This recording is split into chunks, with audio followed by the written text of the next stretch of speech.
Mesdames et messieurs, bonjour. Merci de nous rejoindre pour cette nouvelle édition à la une de l'actualité de ce mercredi 10 septembre. Dans son dernier numéro, l'édito de la revue El Jaish met en avant le rôle de l'Algérie dans le développement et la stabilité du continent africain. La revue revient également sur les campagnes de désinformation visant le pays et qui cherchent à ternir son image en instrumentalisant notamment la question de la migration clandestine.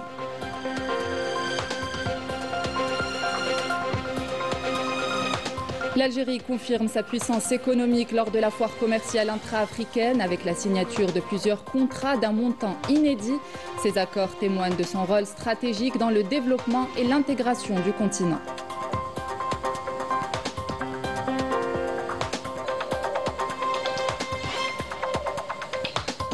En France, ce mercredi s'annonce explosif au lendemain de la nomination d'un nouveau Premier ministre. Blocage sur les routes, transport perturbé, des dizaines d'arrestations signalées. Une France où l'islamophobie monte en puissance, accentuant le malaise social. La découverte de 9 têtes de porc devant des mosquées en région parisienne a suscité une vive indignation. Et nous vous emmènerons à la fin de ce journal à la découverte de l'exposition finale de la résidence panafricaine. Quatre artistes présentent leurs œuvres, célébrant le dialogue artistique et la créativité africaine dans toute sa diversité. Bienvenue à tous. En accueillant la 4e édition de la foire commerciale intra-africaine, l'Algérie réaffirme son engagement à renforcer les échanges commerciaux entre les pays africains, dans le cadre notamment de la zone de libre-échange continentale, une ambition mise en avant dans l'éditorial du dernier numéro de la revue El Jaish, intitulé « Pour un continent sûr, stable et prospère ». Raouf Hamouche. L'édito El Jaish revient sur le rôle d'acteur clé de l'Algérie, forte de son poids économique, de sa position géostratégique dans l'intégration africaine en accueillant la 4e foire commerciale intra-africaine, l'IATF 2025. Membre influent de l'Union africaine, elle mise sur la zone de libre-échange continentale africaine pour accélérer les échanges commerciaux intra-africains et contribuer au développement économique du pays. Historiquement engagé dans le soutien au mouvement de libération et aux causes justes, l'édito souligne que l'Algérie poursuit aujourd'hui ses efforts en faveur d'une Afrique unie, autosuffisante et prospère. Le président de la République, Abdelmadjid Tebboune, a appelé à un nouveau départ fondé sur la solidarité, la souveraineté économique et l'investissement dans les richesses africaines. Sur le plan sécuritaire, l'édito revient également sur le rôle central de l'Algérie dans la lutte contre le terrorisme, l'extrémisme violent et la criminalité organisée, mettant en exergue sa participation active aux mécanismes continentaux tels qu'Afripol, CEMOC, CAERT et la force africaine en attente. Le général d'armée Saïd Chengueriha, ministre délégué auprès du ministre de la Défense nationale, chef d'état-major de l'armée nationale populaire, a réaffirmé l'engagement du pays à renforcer les mécanismes de paix et de sécurité sous l'égide de l'Union africaine.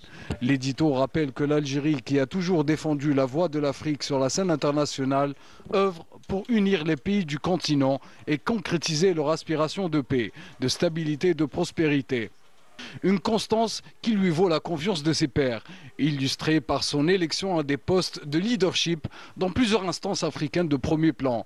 Vice-présidence de la Commission de l'Union africaine, membre du Conseil de paix et de sécurité ou encore présidence du mécanisme d'évaluation par les pairs.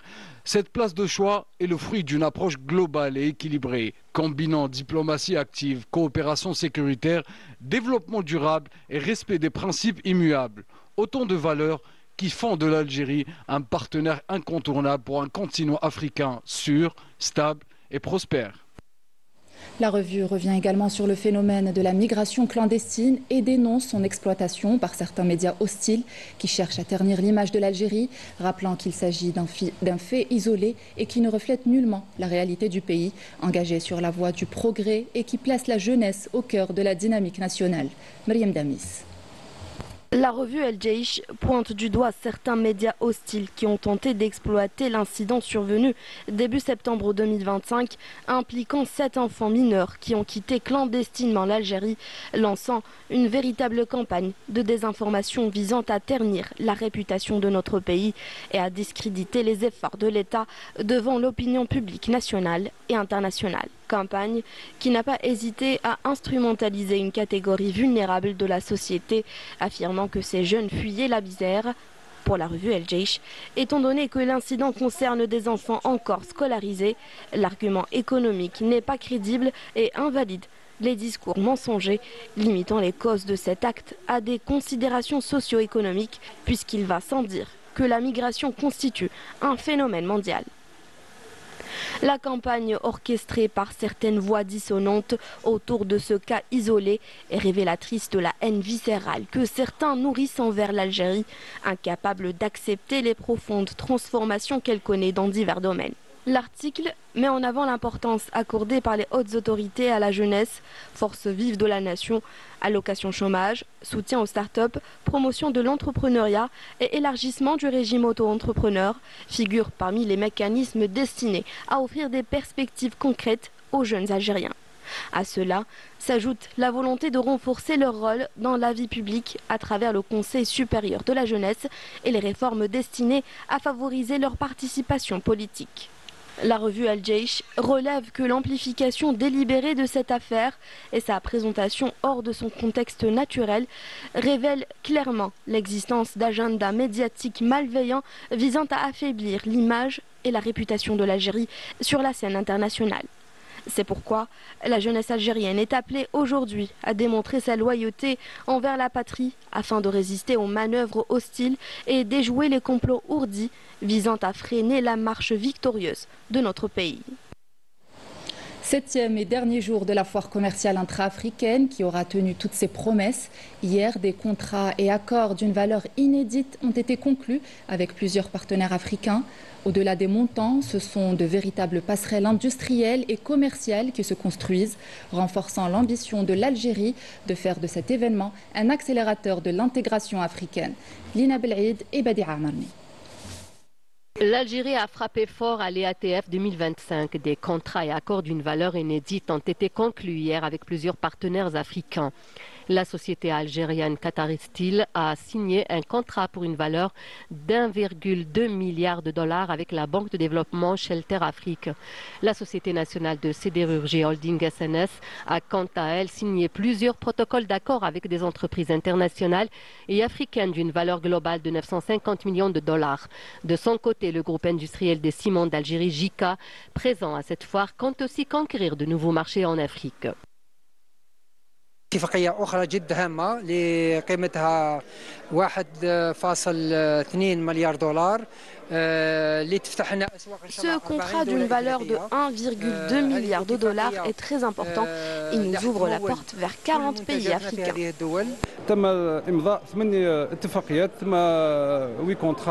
Nous avons signé 8 contrats d'une valeur de 950 millions de dollars.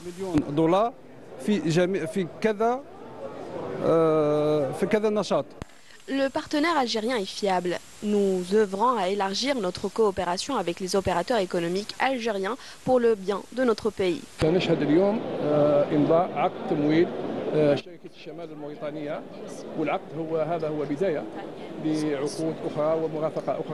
Ce contrat est bénéfique pour nos deux pays. Nous ferons en sorte d'élargir le champ de notre coopération avec l'Algérie. Des partenariats stratégiques conclus également dans les domaines de l'industrie pharmaceutique et parapharmaceutique. Ils posent les bases d'une coopération industrielle intégrée et créatrice de valeur. Nous avons signé avec une entreprise au Burkina Faso pour un montant financier de 7,2 millions de dollars. Inch'Allah, on n'envisage pas que le partenaire, l'Afrique de l'Ouest aussi. Nous avons signé 3 conventions dans le domaine pharmaceutique. L'Algérie est très développée dans ce domaine. Nous avons signé des contrats avec le Zimbabwe, le Niger et la Tanzanie. Le total de nos exportations vers ces pays est évalué à 11 millions de dollars. La signature de tous ces accords s'inscrit dans le cadre de la promotion des échanges intra-africains et par là même la dynamisation de l'économie africaine. De plus en plus de pays africains manifestent un intérêt particulier pour le marché algérien. L'Algérie continue ainsi de consolider sa position d'acteur clé dans le processus de développement et d'intégration au sein du continent. L'EATF 2025 aura donc remporté son pari, booster les échanges entre pays africains pour le bien du continent. Et parmi les accords signés lors de ce rendez-vous continental, plusieurs concernent le secteur automobile. 3 contrats de sous-traitance ont été conclus entre la compagnie Chery et des entreprises algériennes spécialisées dans la pièce de rechange, tandis qu'un autre contrat a été signé avec VMS Motocycle. Amina Zahouf. Avec l'ambition de devenir un hub régional de production et de distribution, l'Algérie vient d'arracher plusieurs contrats de partenariat dans plusieurs secteurs, notamment 2 protocoles d'accord entre la société algérienne VMS Motorcycle et la Libye et le Mali. On est arrivé à signer une convention avec la société BMS, avec M. Ahmed. J'espère qu'on va bien collaborer dans le marché libyen. C'est une très bonne industrie, surtout pour les sociétés start-up et pour les jeunes hommes, les jeunes en Libye. Un protocole d'accord que nous avons prévu sur 5 ans. Et chaque année, nous avons prévu au moins d'investir de 1 à 2 milliards de dollars. L'environnement d'affaires en Algérie est favorable. Et on est dans l'intégration africaine à travers le programme de l'Union africaine, à savoir l'agenda de l'Union africaine de 2063. Donc nous voulons conquérir beaucoup plus l'Afrique maghrébienne. Un accord de partenariat a également été conclu entre le fabricant algérien de freins Brix et son partenaire tunisien Beb Izer, fabricant de véhicules électriques à 3 roues. Un accord qui vise à fournir des freins pour produire à travers l'Afrique pour un montant de 1,5 million de dollars. On a signé avec Chery Algérie. Et on a signé avec nos frères tunisiens. Ils ont spécialisé dans les motocycles électriques. Et on va signer avec des Sénégalais. Ça, c'est un grand groupe de distributeurs de pièces de rechange en Sénégal. Et j'espère aussi avec des Maliens. Notre industrie elle est spécialisée dans les véhicules utilitaires électriques. L'écosystème algérien il est très varié pour notre industrie. Donc, et en plus, on a des points communs donc, sur le mindset. Donc, investir en Algérie, pour nous, c'est comme investir en Tunisie. Et c'est un très plus grand marché. On a accès à d'autres marchés africains plus facilement depuis l'Algérie. Dans la filière de la sous-traitance automobile, Chery Algérie vient de signer plusieurs contrats de partenariat avec plusieurs entreprises spécialisées dans le secteur de la pièce de rechange. Chery Algérie a signé plusieurs contrats de sous-traitance dans le secteur de la pièce de rechange. Notre but est d'atteindre les 42% de taux d'intégration, ce qui va permettre d'assurer le service après-vente et réduire par là même la facture d'importation de la pièce de rechange. On vient de signer un contrat de partenariat avec Chery Algérie pour la fabrication de câbles électriques automobiles dans le but de développer la production nationale. On vise également le marché africain. Un 6e jour de l'IATF qui trace la feuille de route du commerce intra-africain avec l'Algérie comme acteur économique majeur dans le continent. L'IATF 2025 a attiré de nombreuses entreprises des 4 coins du monde à la recherche de nouveaux partenariats. Justement, un contrat de 5 millions de dollars a été signé hier entre Carpathia, société américaine stratégique d'ingénierie, et l'entreprise algérienne Somemi, spécialisée dans les pièces de précision. Les détails avec Felab Nour. C'est une première pour l'entreprise algérienne. La signature de ce contrat avec le partenaire stratégique américain, Carpathia, va lui permettre un accompagnement technologique, mais aussi la distribution des pièces mécaniques de haute précision implantables dans les dispositifs médicaux, et ce, vers les États-Unis et le Canada. C'est un premier pas. Il s'agit d'une coopération, on va dire, multicanale. Et pour nous, bien sûr, la première étape qui est la satisfaction du marché local, c'est une première. Fabriquer des plaques et des vis orthopédiques, ça n'a jamais été fait en Algérie. Et en deuxième étape, la distribution avec un partenaire stratégique tel que Carpathia revêt quand même quelque chose d'important pour nous. C'est un premier pas pour moi en Algérie. J'ai passé 35 ans aux États-Unis et c'est la première fois que je reviens en Algérie. C'est un grand honneur pour moi de ramener cette technologie et le savoir-faire pour le partager avec les industriels algériens. En même temps, nous sommes là pour soutenir les entreprises algériennes pour qu'elles puissent commercialiser le Made in Algeria dans les marchés internationaux très compétitifs, à l'instar de celui des États-Unis et du Canada. Un marché exigeant selon les spécialistes, mais à la hauteur de l'expérience et la stratégie de développement de la société algérienne basée à Djidjel. Et ce partenariat nous permettra justement de répondre aux exigences légales et réglementaires et de pouvoir être accompagnés dans ce sens. Le contrat est évalué à 5 millions de dollars sur 3 ans. Ça va être une montée en cadence graduelle et ça va être un contrat qui va être à renouvellement tacite et qu'on espère être une première. Plus qu'un contrat économique pour le président directeur général de la compagnie américaine, c'est un engagement qui illustre clairement l'implication des compétences algériennes établies à l'étranger dans le développement du pays.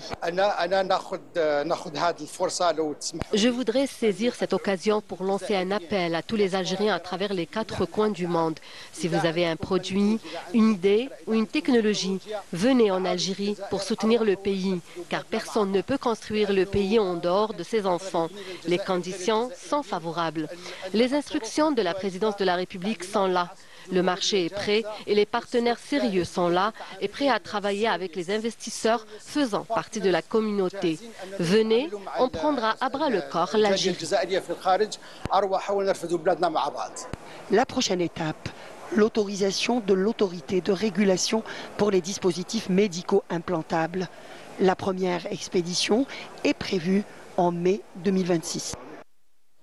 En l'honneur des invités africains de l'Algérie, une soirée baptisée Nuit d'Afrique, rapprochement économique et culturel, a été organisée hier par l'Union nationale des entreprises publiques en collaboration avec le Centre arabo-africain d'investissement et de développement. Cette rencontre a réuni opérateurs économiques, investisseurs autour d'un même objectif, élargir les perspectives de coopération et valoriser la richesse culturelle du continent. Les participants ont salué l'organisation par l'Algérie de cette 4e édition de la foire commerciale intra-africaine qui, selon eux, a permis de rapprocher les visions et les intérêts tout en offrant une réelle opportunité de renforcer les échanges et le commerce entre les pays du continent et de mettre en lumière la diversité économique et culturelle de l'Afrique. L'Union nationale des entrepreneurs publics participe également à l'IATF pour mettre en avant les capacités industrielles et d'investissement du pays. Il s'agit aussi de promouvoir le rôle dans le renforcement de l'intégration économique africaine. Walid Zenati et Majda Jahmoun. Pas question pour l'Union nationale des entrepreneurs publics de manquer la 4e édition de l'IATF. Un rendez-vous dans lequel elle apporte son soutien aux acteurs déjà engagés dans la dynamique africaine. Depuis le lancement de cette foire, l'UNEP a œuvré à faciliter les différentes démarches aux participants à travers notamment l'organisation de réunions B2B réunissant plusieurs entreprises publiques à l'image du groupe Sonarem.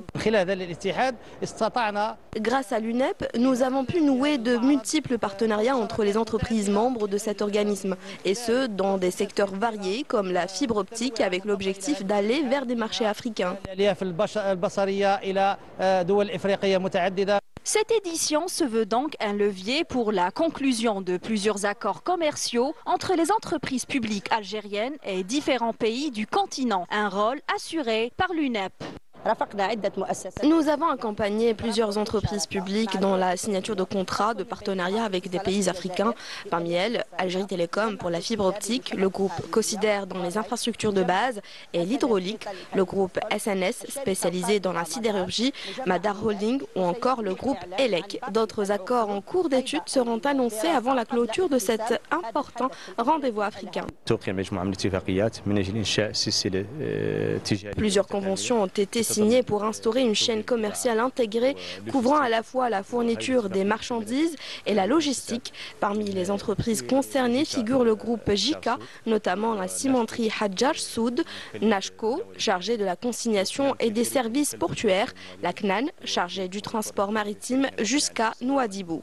À travers sa participation, l'UNEP entend valoriser le potentiel industriel et d'investissement national et rappeler le rôle de l'Algérie dans l'intégration économique africaine. Et ce bilan opérationnel de l'armée nationale populaire dans la dynamique des efforts soutenus dans la lutte antiterroriste et contre la criminalité organisée multiforme, des unités et détachements de l'ANP ont exécuté, durant la période allant du 27 août au 9 septembre 2025, plusieurs opérations ayant abouti à des résultats de qualité qui reflètent le haut professionnalisme et la vigilance et la disponibilité permanente de nos forces armées à travers tout le territoire national. Dans le cadre de la lutte antiterroriste et grâce aux efforts des unités de l'ANP, des détachements de l'ANP ont éliminé 2 terroristes et récupéré un fusil mitrailleur de type FMK, un pistolet mitrailleur de type Kalachnikov, une paire de jumelles et d'autres effets. Dans le même contexte, un terroriste dénommé Renami Ahmed s'est rendu aux autorités militaires d'Adrar, en 3e région militaire. En sa possession, un fusil mitrailleur de type FMK, un pistolet mitrailleur de type Kalachnikov, une quantité de munitions et d'autres effets, tandis que d'autres détachements de l'ANP ont arrêté 9 éléments de soutien au groupe terroriste dans différentes opérations à travers le territoire national. Et dans le cadre de la lutte contre la criminalité organisée et en continuité des efforts déployés afin de contrecarrer le fléau du narcotrafic dans notre pays, des détachements combinés de l'armée nationale populaire ont intercepté, en coordination avec les différents services de sécurité, lors d'opérations exécutées à travers les régions militaires, 71 narcotrafiquants et mis en échec des tentatives d'introduction de 6 quintaux et 8 kg de kif traités provenant des frontières avec le Maroc, alors que 4,44 kg de cocaïne et plus d'1 400 000 comprimés psychotropes ont été saisis. À Tamanrasset, Bourj Badji Mokhtar, Insalah, Tindouf et Janet, des détachements de l'armée nationale populaire ont arrêté 632 individus et saisi 48 véhicules, 334 groupes électrogènes, 195 marteaux-piqueurs, ainsi que des quantités de mélange d'or brut et de pierres et d'équipements utilisés dans des opérations d'orpaillage illicite. De même, 21 autres individus ont été appréhendés et un fusil mitrailleur de type FMPK, un pistolet mitrailleur de type Kalachnikov, un pistolet automatique, 7 fusils de chasse, 122 895 litres de carburant, ainsi que 50 quintaux de tabac et 5 tonnes de denrées alimentaires destinées à la contrebande et la spéculation ont été saisis, et ce, lors d'opérations distinctes. Par ailleurs, les gardes-côtes ont mis en échec sur les côtes nationales des tentatives d'immigration clandestine et procédé au sauvetage de 229 individus à bord d'embarcations de construction artisanale, alors que 686 émigrants clandestins de différentes nationalités ont été arrêtés à travers le territoire national. Dans l'actualité également, l'Algérie condamne et dénonce avec la plus grande vigueur l'agression israélienne, lâche qui a visé hier la capitale qatari Doha, et exprime sa solidarité totale et absolue avec l'État frère du Qatar face à cette épreuve exceptionnelle qu'il traverse. L'occupation israélienne, en élargissant le champ de ses agressions multiples et répétées, y compris contre l'équipe des négociateurs, prouve une fois de plus au monde entier que l'occupant ne tend pas vers la paix, qu'il ne connaît aucune limite à son arrogance et à son entêtement, et qu'il considère sans valeur les principes et les règles qui régissent les relations entre les États du monde. L'Algérie estime que face à cette situation d'une extrême gravité, il incombe à la communauté internationale d'assumer pleinement ses responsabilités afin de freiner l'occupant israélien, de mettre fin à ses crimes contre les Palestiniens et de mettre un terme à son entêtement qui pousse toute la région vers une spirale d'insécurité et d'instabilité. En coordination avec le Qatar, l'Algérie appelle à une réunion d'urgence du Conseil de sécurité des Nations Unies pour examiner la situation au Moyen-Orient suite aux attaques sionistes dans la capitale du Qatar. Et dans l'actualité internationale, la machine de guerre sioniste multiplie ses attaques dans la bande de Gaza avec pour objectif raser les maisons et forcer les habitants à se déplacer vers le sud et le centre de la bande. Hier, des ordres militaires sous forme de tracts ont été largués par avion, ordonnant les Gazaouis à l'évacuation immédiate de la ville. Wissam Abou Zaid et Raouf Hamouche. Du ciel, ce ne sont pas seulement les bombes qui s'abattent sur Gaza, mais aussi des ordres d'exil largués sous forme de tracts. Les Gazaouis voient pleuvoir des décisions à quitter leur maison pour se diriger vers le sud et le centre de la bande. Mais sur place, la population affirme haut et fort son refus. Nous ne quitterons pas Gaza, nous allons défendre notre terre, nous sommes prêts à mourir pour notre patrie. Nous resterons à Gaza debout, portés par la force de ses enfants, car tôt ou tard, les Palestiniens triompheront. L'occupant sioniste tente une nouvelle fois d'arracher un peuple à sa terre. Malgré les avertissements, les Palestiniens affichent une détermination sans faille. Au cœur de la ville, des familles entières brandissent les drapeaux palestiniens. Un geste de résistance face à ce qu'ils qualifient de projet colonial et de tentative d'effacement identitaire et culturel. Nous sommes venus ici pour dire haut et fort non à l'exode. Même sous la plus forte des pressions, nous resterons debout et déterminés. Nous défendrons jusqu'à la fin ce qui reste de la dernière ville. Nous resterons à Gaza, nous allons résister comme l'olivier, symbole des Palestiniens.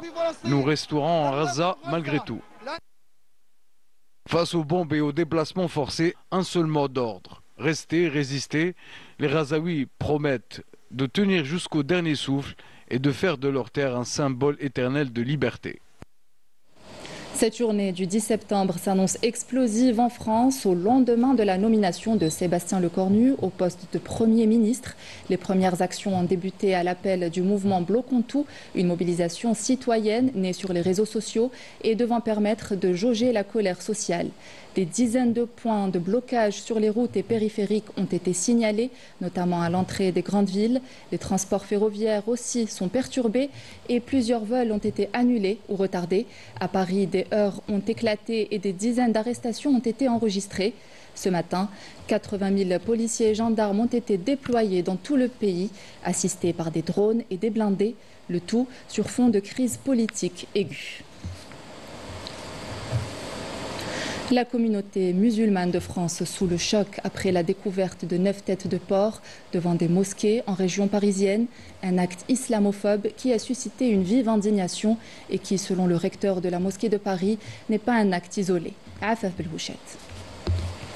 C'est une communauté musulmane sonnée par le choc qui s'est réveillée ce matin à l'annonce de 9 têtes de cochon découvertes devant des mosquées d'Île-de-France. Comme on le voit sur ces images de la chaîne ici, un homme sac à dos plaqué contre l'épaule arrive au petit matin, s'arrête devant le portail, dépose un sac opaque, jette un regard circulaire puis s'éloigne d'un pas pressé. Des dépôts coordonnés ciblant des lieux de culte, mais pour le recteur de la grande mosquée de Paris, il ne s'agit pas d'un acte isolé. Une seule personne ne peut pas faire en même temps toutes ces opérations. Donc il faut bien qu'il y ait plusieurs personnes. Au même moment qu'ils l'ont fait, c'est quand même bien organisé.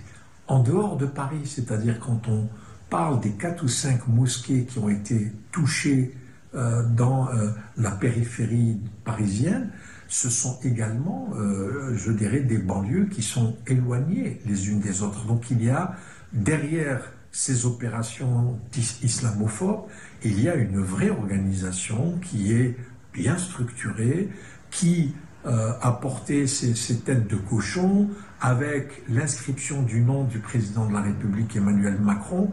Il y a véritablement un message qui est transmis. C'est aussi ce que semble indiquer le préfet de police qui a ouvert une enquête n'excluant pas l'ingérence étrangère. Mais pour les fidèles, ingérence ou pas, les premiers responsables de ce climat sont clairement identifiés. Pour moi, c'est en grande partie à cause des médias, à cause de ce qui relaie, l'image qu'ils donnent des musulmans. Ils pensent que les musulmans, on est tous des terroristes, des extrémistes, qu'on veut imposer notre idéologie, etc. Alors que pas du tout. L'islam, c'est pas du tout une religion qui prône le meurtre, la violence, etc. C'est tout le contraire. Il y a aussi la politique du pays Déjà Retailleau, en tant que ministre, il a grave fait des trucs, il a parlé mal, il a dit abat le voile et tout, forcément ça donne du pouvoir aux racistes et ils se pensent tout permis. Et je pense aussi que les médias ils sont responsables, les politiques, et que les musulmans ils sont pas assez représentés et pas assez respectés. Et pour une fois, la classe politique en France se dit unanime pour exprimer sa solidarité avec les musulmans. À gauche et chez les macronistes, les messages sont explicites. À droite, le ton se fait plus discret. Pas de tweet du président du groupe LR, Laurent Wauquiez, ni du président du Sénat. Pourtant, haute voix institutionnelle. Mais au-delà des mots, le malaise est profond et les responsables religieux redoutent une montée des actes dans les semaines à venir. Je suis extrêmement préoccupé par la situation parce qu'il va y avoir encore des tentatives contre la communauté musulmane et contre les musulmans en France. Et donc il faut agir avec pondération, avec mesure. Signaler aux services de police lorsqu'il y a quelque chose de suspect autour de nos lieux de culte. Et faire en sorte de rester extrêmement prudent face à de tels agissements. L'enquête, elle, suit son cours, quelles qu'en soient les conclusions. Un fait demeure, la France est régulièrement pointée du doigt par l'Europe et l'ONU pour la progression d'une islamophobie de fond installée depuis des années. Retour dans le pays avec l'exposition finale de la résidence panafricaine intitulée « Dialogue et création africaine » qui se tient à la Villa Boulkine à Alger. 4 artistes du continent y présentent leurs œuvres, célébrant le dialogue artistique et la créativité africaine dans toute sa diversité. Amira Sefta.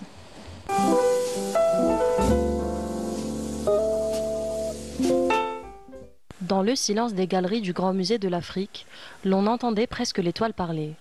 Leurs voix s'entrelacent pour créer une clameur collective. L'exposition, Dialogue et création africaine, ne se regarde pas, elle s'écoute.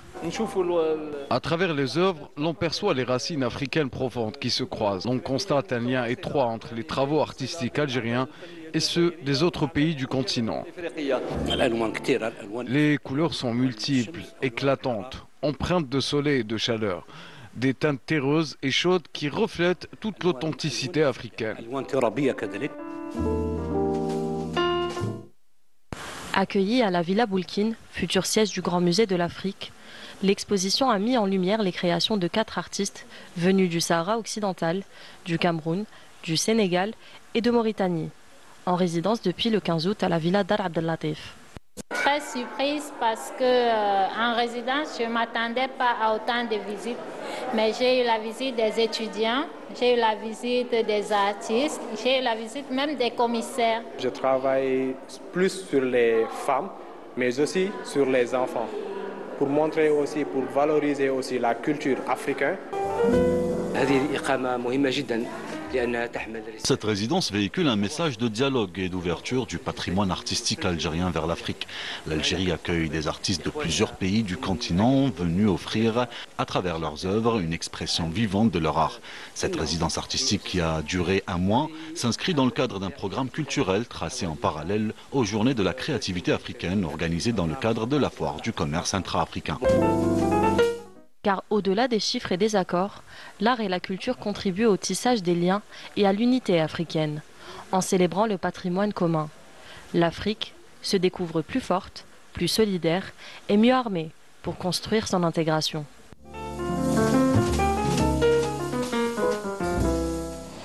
C'était là la dernière information de cette édition. Merci de l'avoir suivi. Excellente suite des programmes sur Canal Algérie.